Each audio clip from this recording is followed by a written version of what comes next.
नुपुर शर्मा के पैगंबर मोहम्मद साहब और हजरत आयशा की शादी पर की गई विवादित टिप्पणी पर मचे बवाल के बीच आइए जानते हैं कि क्यों मोहम्मद साहब ने इतनी शादियां।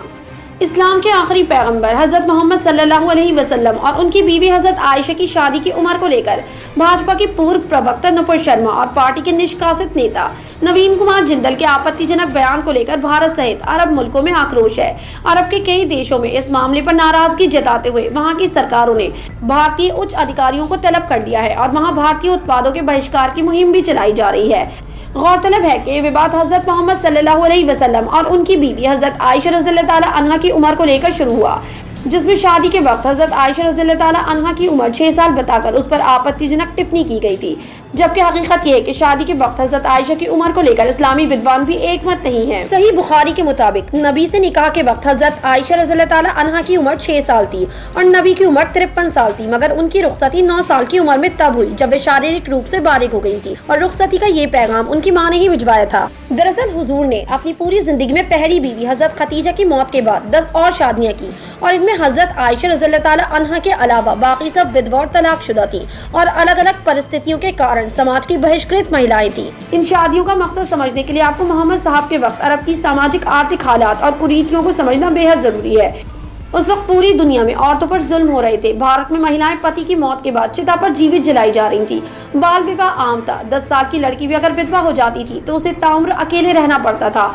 भारत में देवदासी प्रथा आम थी। अरब में भी महिलाओं के हालात अच्छे नहीं थे। महिलाओं का बाजार लगता था। लोग एक औरत बेचते और दूसरी खरीद कर घर ले जाते, गुलामों की तरह रखते, अय्याशी करते और फिर कुछ दिन बाद उसे भी बेचकर अगली ले आते थे। औरतों के इन हालात के कारण ही वहाँ के लोग लड़की पैदा होते ही गड्ढा खोदकर उसे जीवित दफन कर दिया करते थे। जो औरत विधवा हो गई या तलाकशुदा हो गई उसे भी बाजार में बिठा दिया जाता था। तब हजरत मोहम्मद सल्लल्लाहु अलैहि वसल्लम ने महिलाओं के इन हालात और ऐसे बाजारों का विरोध किया। लोगों को समझाया कि तुमको कोई औरत पसंद है तो उसके साथ निकाह करो और उसे उसका हक अदा करो, उसको इज्जत दो, सम्मानजनक जिंदगी दो, विधवा से शादी करो, गुलाम से शादी करो, तलाकशुदा से शादी करो और उसे हमेशा के लिए अपनी सुरक्षा दो।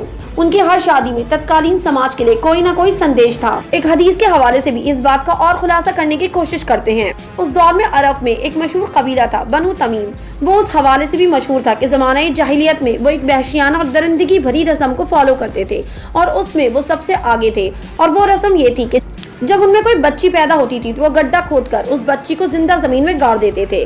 उस कबीले के एक मशहूर सरदार थे इब्ने आसिम, जिन्होंने बाद में इस्लाम कबूल कर लिया था। एक दफा हजरत मोहम्मद साहब सहाबा की मजलिस में थे जहां ये कैस इब्ने आसिम आए, जो कभी कबीला बनु तमीम के सरदार थे और हजरत मोहम्मद साहब के पास आकर जमाना जाहिलियत के दौर की अपनी एक आप बीती दर्दनाक दास्तान सुनाने लगे। उन्होंने कहा कि जमाना जाहिलियत में मुझसे एक बहुत बड़ा गुनाह हुआ है जो आज भी मुझे बहुत परेशान करता है। मैं आज भी जब उस जुल्म को, उस दरिंदगी को याद करता हूँ तो मेरी रूह कांप जाती है। उन्होंने बताया कि एक दफा वो कहीं सफर पर थे और पीछे उनकी बीवी हामला थी। फिर मेरे पीछे मेरी बीवी के यहाँ एक बच्ची पैदा हुई। जब मैं काफी अरसे बाद सफर से वापस आया और मैंने अपनी बीवी से पूछा कि तुम हामला थी तो उस बच्चे का क्या हुआ, तो मेरी बीवी ने कहा कि एक बच्ची हुई थी पर वो मरी हुई पैदा हुई है। बात वहीं खत्म हो गई। फिर कुछ दिन बाद मुझे फिर से सफर पर जाना पड़ा, लेकिन कुछ जरूरी काम से मुझे जल्दी वापस आना पड़ गया। जब मैं अपने घर पहुंचा तो एक बहुत ही खूबसूरत प्यारी सी और सजी सजाई सी बच्ची मेरे घर में खेलती हुई नजर आई। वो बच्ची इतनी प्यारी थी कि मेरा दिल उसकी तरफ खिंचने लगा।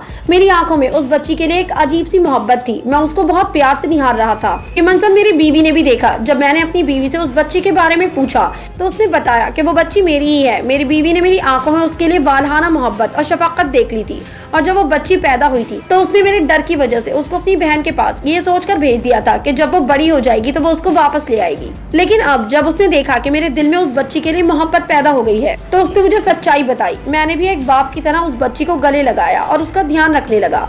वो बच्ची मेरे साथ ही सोती, मैं उसको अपने हाथों से खाना खिलाता।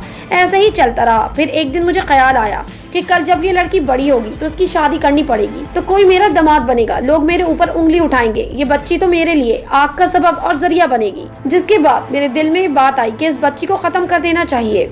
इसके बाद कैस इब्ने आसिम ने उस बच्ची को अच्छे से तैयार करने को कहा और बीवी से उस बच्ची को दावत में ले जाने के लिए बोला। फिर कैस इब्ने आसिम ने बताया कि जब हम रास्ते में थे तो वो बच्ची मुझसे कभी लिपटती, कभी प्यार करती, कभी मुझसे फरमाइशें करती और मैं भी उसकी बातों पर हाँ में हाँ मिलाता रहा। फिर मैं उस बच्ची को एक जंगल की तरफ ले गया तो वह मासूम सी बच्ची पूछने लगी कि अब्बा आप यहाँ कहाँ ले जा रहे हैं। फिर वहाँ पहुंचकर मैंने जमीन में खुदाई करनी शुरू कर दी तो वो बच्ची मुझसे पूछने लगी कि आप क्यों खुदाई कर रहे हैं, लेकिन मैंने उसका कोई जवाब नहीं दिया।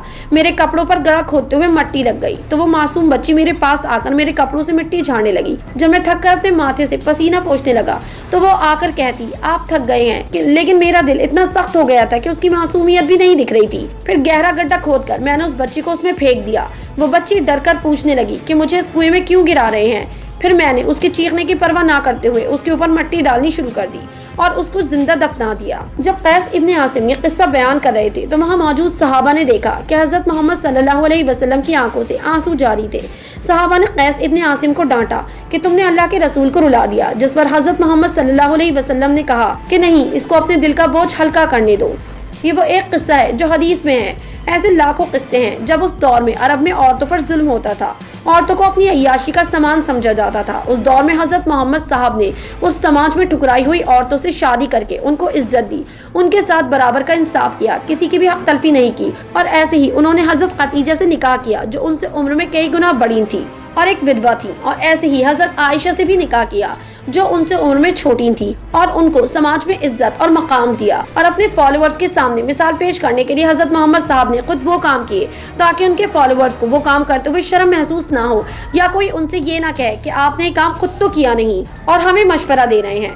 इस्लामिक मामलों में जानकार मानते हैं कि तब मोहम्मद साहब के अनुयायियों को ये बात अटपटी लगती थी कि कोई आदमी विधवा या तलाकशुदा महिला से विवाह कैसे कर सकता है। लोग महिलाओं को सिर्फ इस्तेमाल करने की चीज समझते थे, उनकी इज्जत नहीं करते थे और पुरुष के बराबर नहीं समझते थे। लोग समाज में फैले कुरीतियों से अभ्यस्त हो चुके थे। इसलिए पैगंबर साहब ने लोगों को माइंडसेट बदलने के लिए समाज द्वारा अलग अलग कारणों से बहिष्कृत और घृणित समझी जाने वाली 9 औरतों से शादी करके अपने समर्थक और अनुयायियों को दिखाया कि तुम्हारा पैगंबर जब ऐसी महिलाओं से शादी कर रहा है तो तुम क्यों नहीं कर सकते। उन्होंने ऐसी औरतों को समाज में मान्यता और इज्जत दिलाई और उनसे शादी करने को पुण्य बताया ताकि समाज में सदियों से चली आ रही घिसी पिटी परिपाटी और मान्यताओं को ध्वस्त किया जा सके। कुछ विद्वान मोहम्मद साहब की शादियों को तत्कालीन परिस्थितियों और धर्म प्रचार की रणनीतियों का हिस्सा भी मानते हैं। आपकी क्या राय है इस खबर के बारे में? अपनी राय कमेंट सेक्शन में जरूर दें। हमारे चैनल को सब्सक्राइब करें, बेल आइकन प्रेस करें ताकि हर खबर आप तक जल्द से जल्द पहुंचे।